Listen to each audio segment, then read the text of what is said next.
कैसे हैं आप सब? ज़रूर बहुत अच्छे होंगे। तो कल मैं मिलूँगी मैं आपको अपनी काव्य रचना अपाला के साथ 7 बजे यूट्यूब चैनल पर। आज हम मिल रहे हैं अपाला के विषय में जानने के लिए कि कौन है अपाला।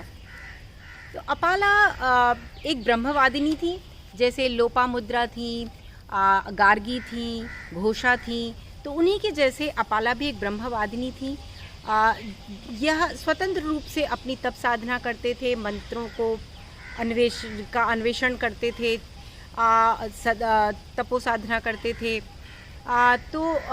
कहा जाता है कि अपाला अत्रि ऋषि की पुत्री थी और ऋग्वेद का छंद 8.91 उसका श्रेय अपाला को दिया जाता है और इस छंद में इंद्रदेव की प्रशस्ति है। अपाला अत्यंत मेधाविनी थी।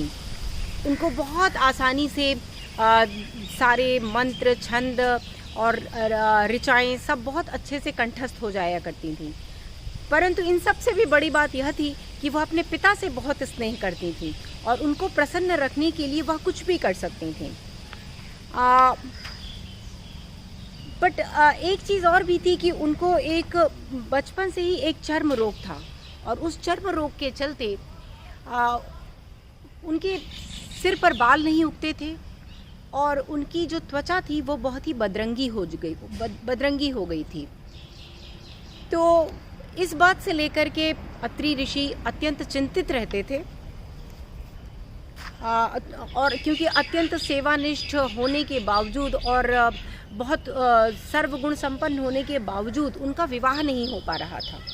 ऐसे में एक बार अत्रि ऋषि के आश्रम में कृशास्व नाम के मुनि आए। कृशास्व मुनि अत्रि का अत्यंत आदर करते थे और वह अपाला के सेवा सत्कार से अत्यंत प्रभावित भी हुए। अब यह स्पष्ट नहीं है कि अत्रि ने एक आतुर पिता के समान बेटी का विकार, उसका रोग छिपा करके कृशास्व मुनि से अपाला का विवाह करवाया या कि कृशास्व ने करुणावश अपाला से विवाह किया। किंतु विवाह के कुछ समय बाद ही अपाला वापस अपने पिता के घर लौट आई या कहीं वन में चली गई, क्योंकि उनके पति ने उनका परित्याग कर दिया था। वह उनके रोग के चलते उनसे घृणा करने लगे थे। अब अपाला को पता था कि उनके रोग की मुक्ति के बिना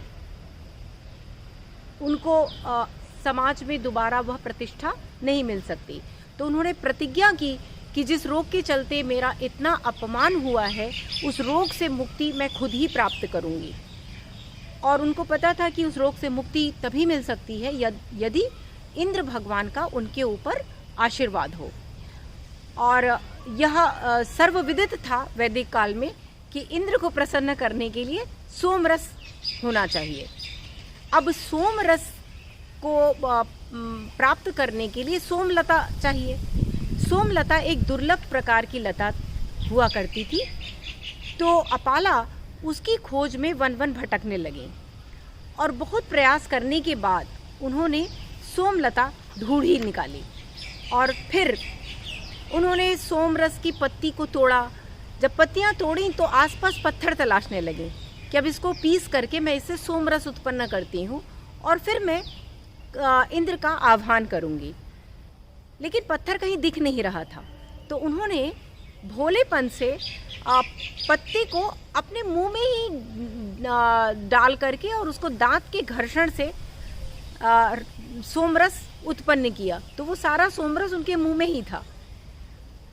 तभी सोमरस की सुगंधि से, उसके सौरभ से इंद्र भगवान की तंद्रा टूट गई और वह तुरंत प्रकट हो गए और वह अपाला से बोले कि अब मुझे तुम सोमरस का भोग करवाओ।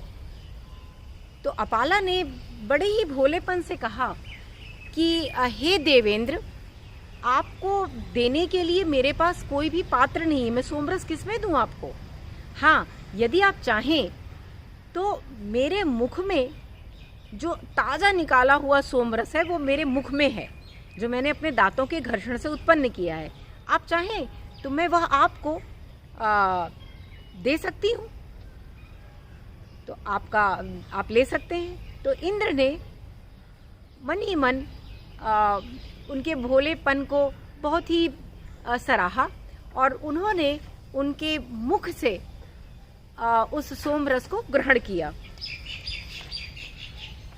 तो कुछ कुछ शबरी की याद आती है ना ये कहानी सुन करके। उन्होंने कुछ भी नहीं सोचा ये सही है, गलत है, अनुचित है, उचित है। उनको लगा उनके इष्ट देवता उनके सामने खड़े हैं और उनका मनपसंद जो रस है वह उनके पास है, तो इसमें क्या बुराई है, मैं उनको यह रस कैसे भी दे सकती हूँ। तो इंद्र ने प्रसन्न होकर के अपाला से वर मांगने के लिए कहा। तो अपाला अपने पिता से इतना स्नेह करती थी कि अपनी सारी विपदाओं और आपत्तियों को एक तरफ रख के उन्होंने सबसे पहले अपने पिता के लिए 2 वर मांगे। उन्होंने मांगा कि मेरे पिता का गंजापन दूर हो जाए। मेरे ख्याल से हर बेटी अपने पिता को भरे बालों वाला चाहती है, तो मेरे पिता का गंजापन दूर हो जाए। और दूसरा वर मांगा कि उनके सारे खेत बहुत उपजाऊ रहें, जिससे उनको कभी भी खाने पीने की कमी ना हो। जब इंद्र ने उनका निस्वार्थ भाव देखा तो वो और भी प्रसन्न हुए। उन्होंने कहा, अपाले अब अपने लिए भी तो कुछ मांगो। इस पर अपाला ने कहा कि हे प्रभु, अगर आप मुझे कुछ देना चाहते हैं तो कुछ ऐसा वरदान दीजिए कि मेरी त्वचा कांतिमयी हो जाए और मेरे सिर पर लंबे लंबे घने केश हो जाएं। तो इंद्र ने कहा तथास्तु, और उनको 3 बार अपने जो रथ था उसके पहिए के छेद में से 3 बार उनको निकाला और तीनों बार उनकी त्वचा की एक एक परत निकली। तो जो पहली बार उनकी त्वचा की अपाला की त्वचा की परत निकली तो कहते हैं उससे एक प्राणी उत्पन्न हुआ, शल्यक अर्थात साही, पॉर्क्यूपाइन। जब दूसरी बार उनको उसमें से खींच के निकाला तो एक दूसरा जानवर उत्पन्न हुआ जिसको कहते हैं गोह।